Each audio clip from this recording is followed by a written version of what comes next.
Ayan, good morning sa inyong lahat.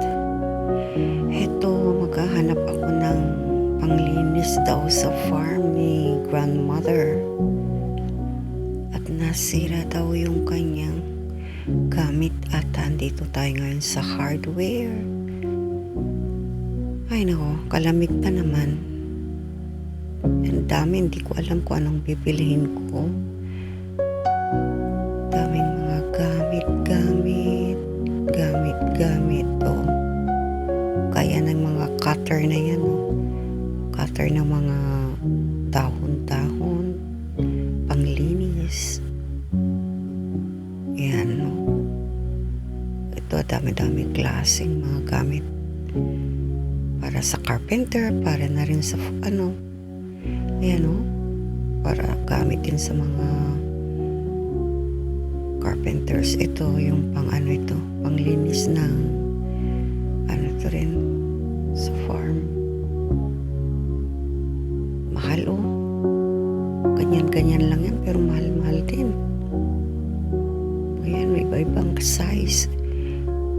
Mayroong small, mayroong medium. Ayan o. Biro mo yan, kamahal-mahal. Pero ang cute ng kulay, cute ng kulay niya. Puro handy, mga handy yan. Yan, tingin tayo. Inutusan lang tayo eh. Ay, naku. Itong mga gusto kong may gusto akong bilhin dito eh.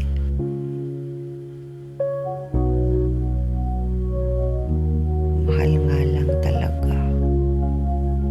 Kadami-dami. Pwede kang mamili kung ano-ano dyan.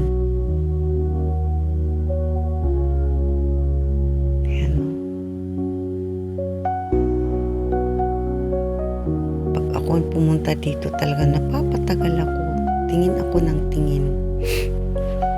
Iisa lang naman bibilhin ko. Hanggang tingin na lang.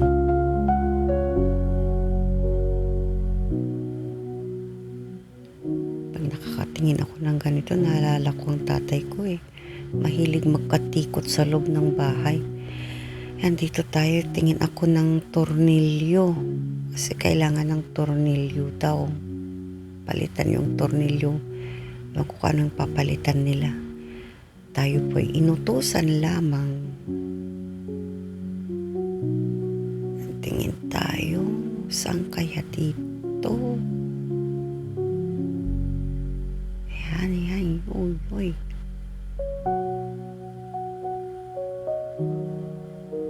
Iba-ibang klase na tornilyo. May malalaki, may maliliit.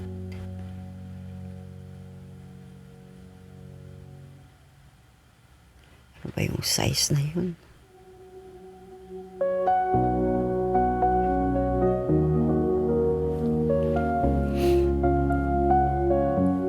Ay, naku. Pag nagkamali ka pa, mahirap na. Itong pipilhin kong isa talaga. Pang cutter daw. Cutter. Walang ibang ko kung saan nila gagamitin yan. Mahal o.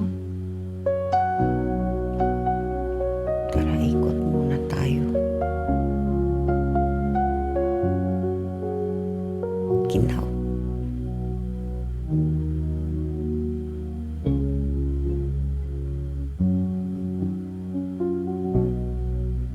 Luwang na ito eh.